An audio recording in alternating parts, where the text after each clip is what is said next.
So आज day 2 होइन कि डे 3 भइसक्यो काठमाडौँमा होइन।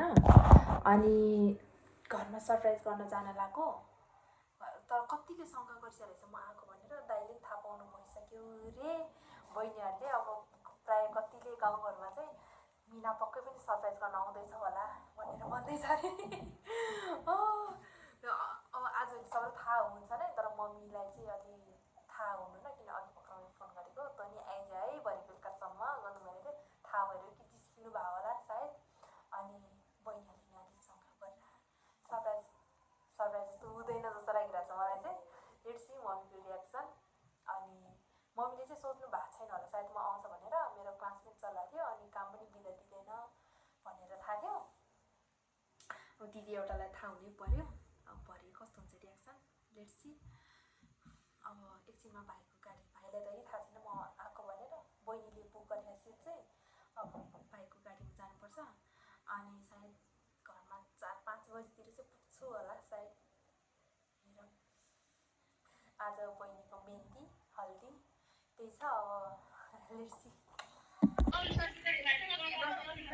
हिजो पनि कति बजे 10-11 बजेर सुत्यो। आज फेरि 11 बजे सुतेर त फेरि 2-3 बजे उठेर बजार गयो तरकारी खोज्न। तरकारी केही नभने कति महँगो। मैले बिहान फोन गरेको अफलाइन हुनुहुन्थ्यो तपाईँ। अनि के भन्थ्यो? ए फोन गरेको बिहान फोनै लागेन कि। ए यो मोबाइल बुवाको मोबाइल हो? ए वाइफाई चलेको थिएन के? ए वाइफाई पनि चलेको थिएन। अनि सबै त्यो सामानको बिलहरू सबै यसमा यो मोबाइलमा हालेको थियो त्यो मान्छेले। अनि यो मोबाइल बोकेर जानुभयो कि बुवाले तरकारी खोज्न। हजुर। अनि तरकारीहरू लिएर आयो। तरकारी पनि कति महँगो है, नपाउनु हारालोस हुने गाडीबाट झरेपछि। हो सबै पाउनु भयो नि? सबै पाउनु भयो तरकारी? पाएको नि कति नि महँगो। त्यति राति गएको छैन, सबै पकपोक टिपेर लाँदो रहेछ। अहिले त महँगो भएपछि त हारालोस हुँदोरहेछ। पकपोक टिप्दै नै। ए अनि के सबै तयारी भइसक्यो? तयारी भइसक्यो खालि सबै सिनादेऊ त। त्यो यसो केही भाँडा कुँडो गर्न पनि भाँडा त केही ल्याएन पो। खालि के गर्ने होला है। गए तापिन्छ बम तापिन्छ ला।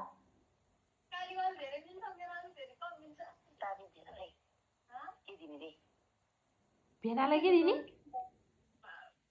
होइन नानीले भने के दिने भने सोधे कि नानीले। ए त्यही त भाँडा होइन कि हामीले पनि एउटा यसो त्यो सबै सिनादिए त एक सरो सबै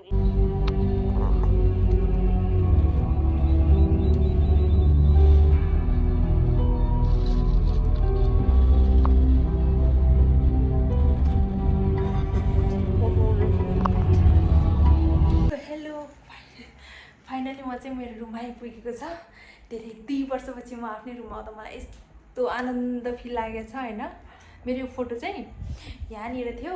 अनि यता यो पूर्व हो कि पश्चिमपट्टि फोटो भयो भने नराम्रो हुन्छ अरे भनेर दिदीहरूले यता चेन्ज गरिदिनु भएको रहेछ। यता राखिदिनु भएको रहेछ। यो चाहिँ मलाई साथीले के भन्छ हातले कोरेर बनाएर त्यो के भन्छ गिफ्ट गरेको थियो। यस्तो राम्रो लाग्छ मलाई। अनि सबै फोटोहरू यता राखिदिनु भएछ। अनि यो बहिनीले यहाँनिर सिलाइ सिकेको थियो, बुटीहरू सिलाएको थियो उसले त्यो गरेर रहेछ। अनि कस्तो अँध्यारो लागेको के रुम त।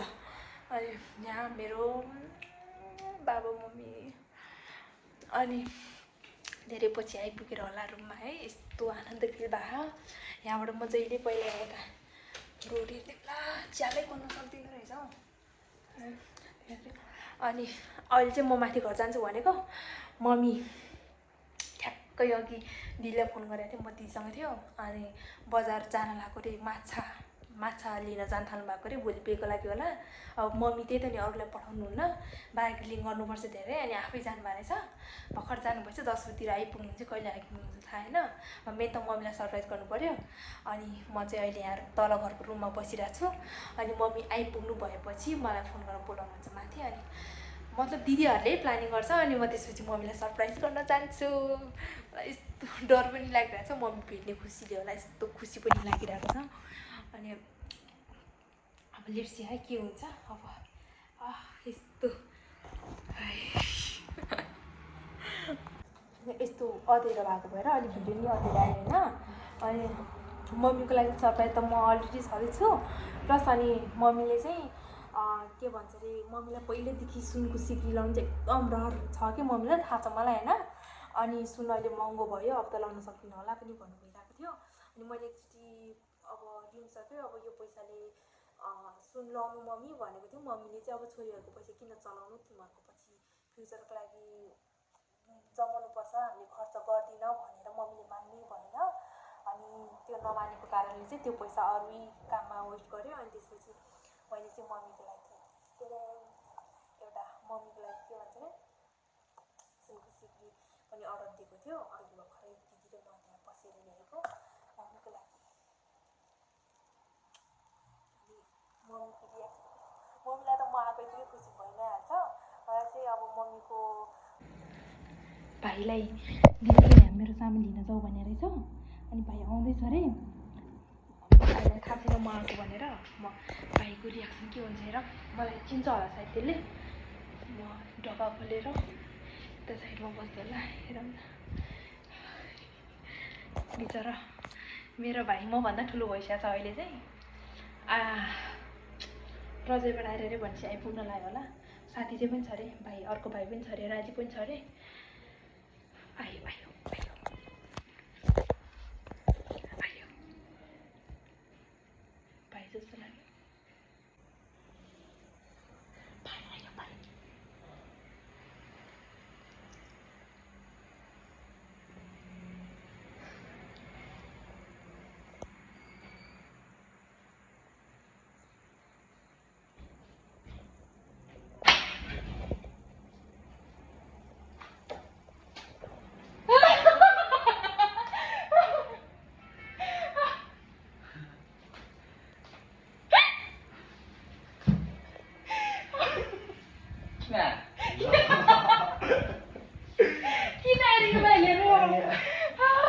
कति कालो देखियो यसलाई कालो देखेको चिन्ता छ हेर।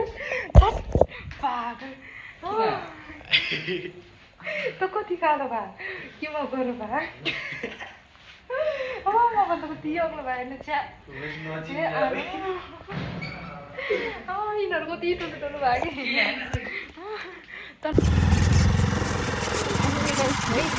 मलाई चाहिँ कति धेरै सपना थियो पहिला मेरो भाइ कहिले ठुलो हुन्छ र मलाई भाइको पछाडि बोकिदिन्छ भनेर फाइनली आज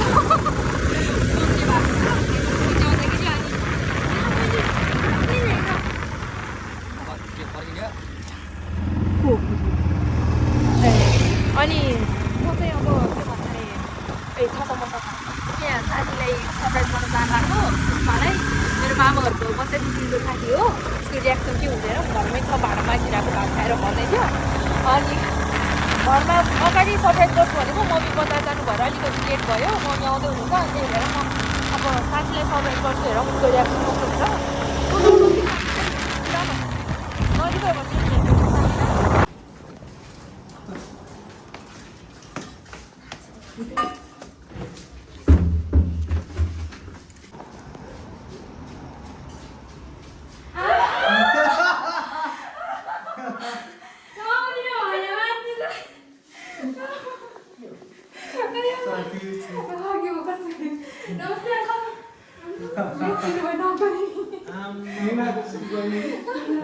मीनाक्षी बहिनी के भएर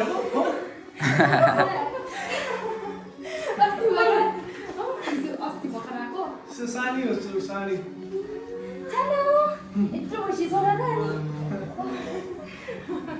अस्ति फोनमा कुरा दियो मसँग बहिनी कहिले आउने भनेको सुषमा सँगै थियो।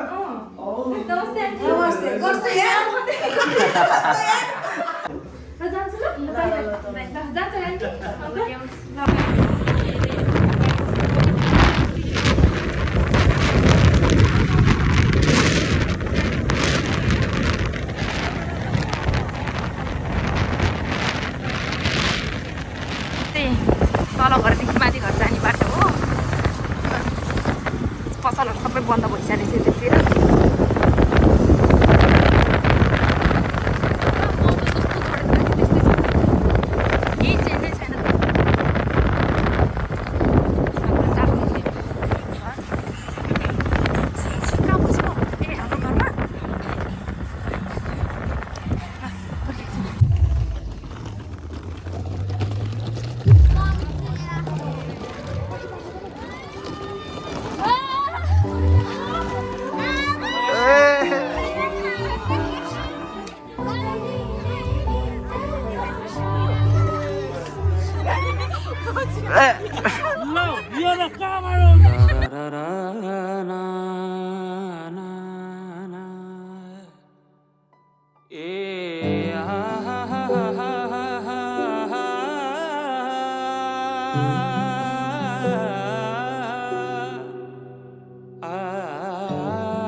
जुन हेर्नु तिमी माथि माथि सागरको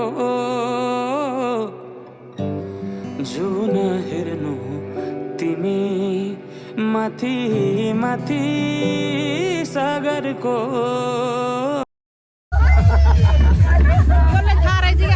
थाहा छैन मलाई थाहा छैन मलाई थाहा छैन मलाई तल्लो घरमा सामान लिन जा रे तर गएर ढोका खोलेको त यो रहेछ थाहै छैन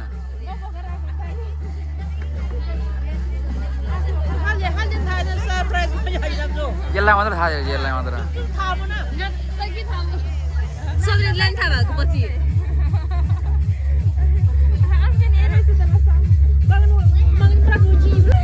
मम्मीले एउटा इच्छा पुरा गरिदिन्छु म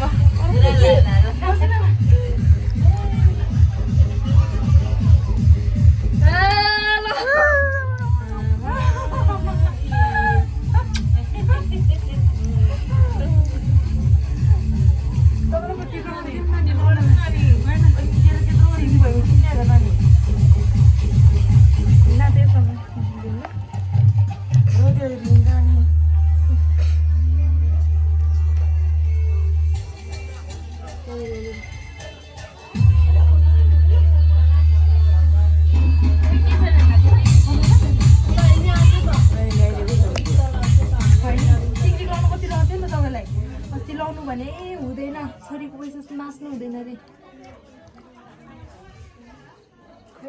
ल ल काई त नचम बाहिर जानु न यो ढिलहरू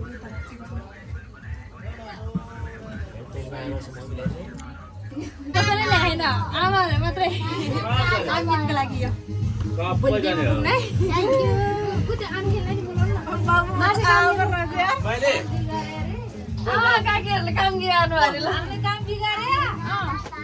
तँलाई दिन्छ भनेर साइडमा बस्यो होला तँलाई त छैन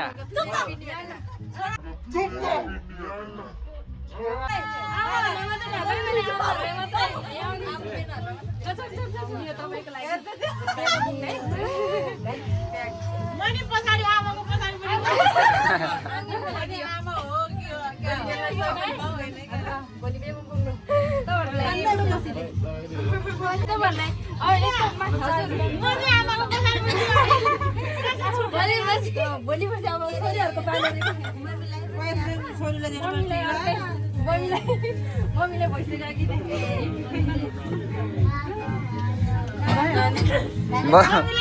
बरु त गोजीमै नअटाउने